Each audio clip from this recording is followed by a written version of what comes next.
What is going on, guys? Miles here, and in this video we'll be taking a look at the changes which were made to Fortnite Battle Royale in the Season 6 update which just came out today.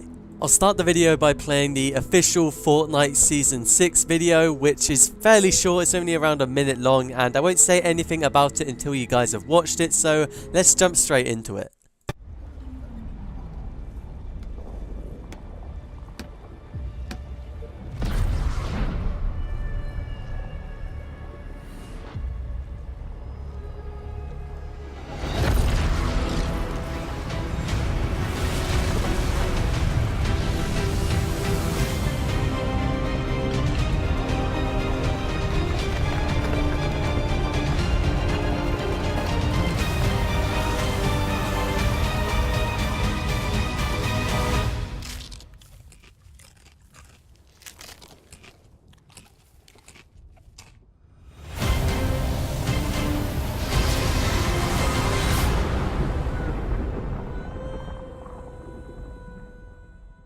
So that trailer was kind of confusing in my opinion. I have no idea what happened or why it happened exactly. I'm not too up to date with the Fortnite lore, I'll be honest. Not that interested in it, but that trailer was absolutely crazy and I'm just left so confused as to what happened.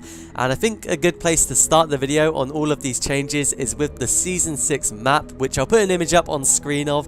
And the changes made in this season aren't as significant, I would say, when you compare it to Season 5, which introduced the entire desert area. But there are quite a few changes, some of them which aren't so easy to notice on the map.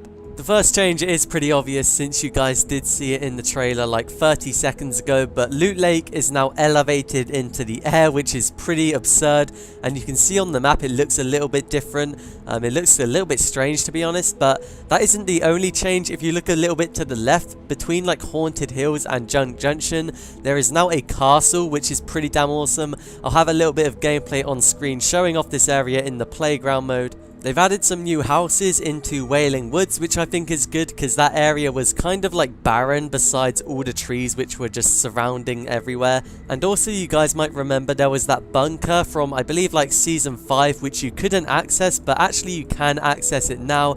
And if you go inside the bunker you can actually find a rift, which is pretty useful I guess if you drop in Wailing Woods. The stone heads have been removed from the game, and the last thing which is pretty obvious on screen, you can see like these dark patches scattered around the map, and I believe these locations in Season 5 had those like rune symbols on them, but now there are actually new items in those dark areas which I'll get right into. So there's a new consumable in those dark areas on the map called Shadow Stones, and these seem fairly interesting. When you consume these items you enter this thing called Shadow Form, where you're not allowed to use any weapons at all, and if you stand still in Shadow Form, enemies can't actually see you, which I think is kind of ridiculous. And if you are moving whilst in Shadow Form, enemies can see you, but it is quite hard to see you because you're kind of like this ghost, and you do move and jump a little bit faster than normal. To be honest, I'm not so sure how I feel about these Shadow Stones. I don't think they're going to work very well in the competitive side, and I'm interested to see how they're going to be used in like the full skirmish and stuff like that, but I won't judge them too hard yet because I haven't actually given them a go. Speaking of the competitive side, a few changes have been made to items as well, so let's take a look at those. Actually, a lot of items have been vaulted for the start of Season 6. Impulse grenades, the suppressed submachine gun, the light machine gun, bounce pads as well as C4 have all been vaulted in today's update. To be honest, I'm a little bit surprised by this update. I am happy to see the C4s vaulted because I feel like they've just always been broken in the game and they've finally been removed, and Epic Games have given up on trying to nerf them, so I'm happy with that. But as for the suppressed SMG, the light machine gun and the bounce pads, I felt like these had a place in the game and they didn't really need to be vaulted, and I think it's going to change how the game is played a lot. Especially with the bounce pads being removed, because they gave people a lot of security when they're fighting from the high ground, and now they don't have that backup plan and they could take a ton of full damage whilst trying to scale down from their buildings, so I'm really interested to see how this is going to play out. There have been a few tweaks to some other equipment which haven't been vaulted. The grappler has had its charges reduced from 15 to 10, which I think is a fair enough change. I did feel like 15 was a bit too many for that weapon. And as for the double barrel shotgun, the damage has been reduced from 143 and 150 to 114 and 120.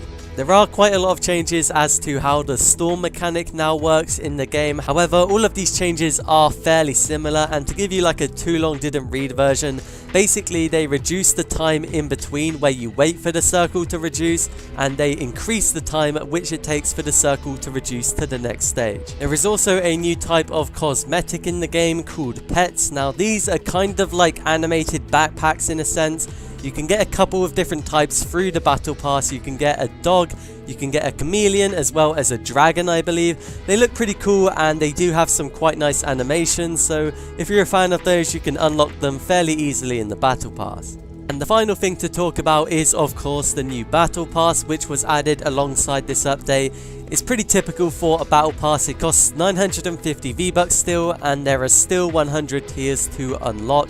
I won't go through all of the items because it will take way too long, but I will go through all of the different outfits you can get from the battle pass. Starting off at level 1, there's an outfit called DJ Yonder, which I think is pretty cool. It's got a bit of animation to it, but it isn't upgradable.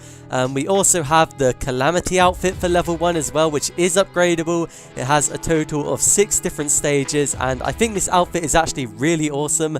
I do think it looks better than the Drift outfit from last season, and you need 200,000 XP to max out this outfit.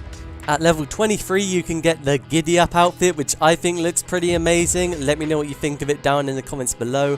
For level 47 you can get the Fable outfit, which I do think looks pretty sick actually. After that there's a pretty big gap between the next outfit, but at level 71 you get the Dusk outfit, which once again I think looks pretty awesome. At level 86 you can get the Nightshade outfit, which I think looks very strange, but I kind of want to get it and I'll probably use it once I do have it.